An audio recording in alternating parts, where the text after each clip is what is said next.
This is the exact step-by-step guide on how to download Anki onto your desktop so that we can move forward in future videos on how to actually study with it. If you don't know who I am, my name is Katkov. I am the founder of UofTearless. Back in 2024, I went from my lowest grade ever, a 37%, to the top 4% of all first-year psychology students at my university while only studying 2 hours a day across all of my courses. And if you're new to my channel, this video is part of a course where I teach you exactly how I cut my studying time down so low so that you can achieve similar results. For those of you who don't already know, Anki is a free software that I use to make thousands of flashcards and learn them faster than you ever thought possible. If you haven't already watched my video on what Anki is and why I use it, I highly recommend that you do, because it's important that you get a general overview so that when we get into the nitty-gritty, you actually understand what you're doing. So here's how to download Anki onto your computer. First thing you're going to do is go to apps.ankiweb.net. Once you're there, you're going to click this big blue download Anki button. It's going to take you to the bottom of the page. Now here's where it will vary based on the type of computer that you have.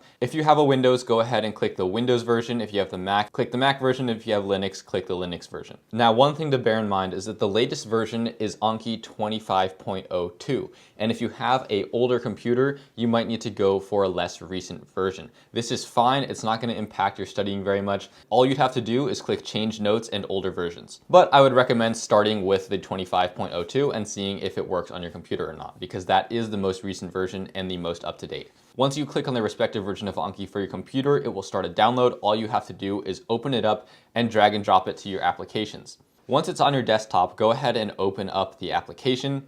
Once you have Anki opened up, there is one thing that is crucial that you need to do, and that is to sync your cards. So in the toolbar at the top, you'll see it says Dex, Apps, Browse, Stats, and Sync.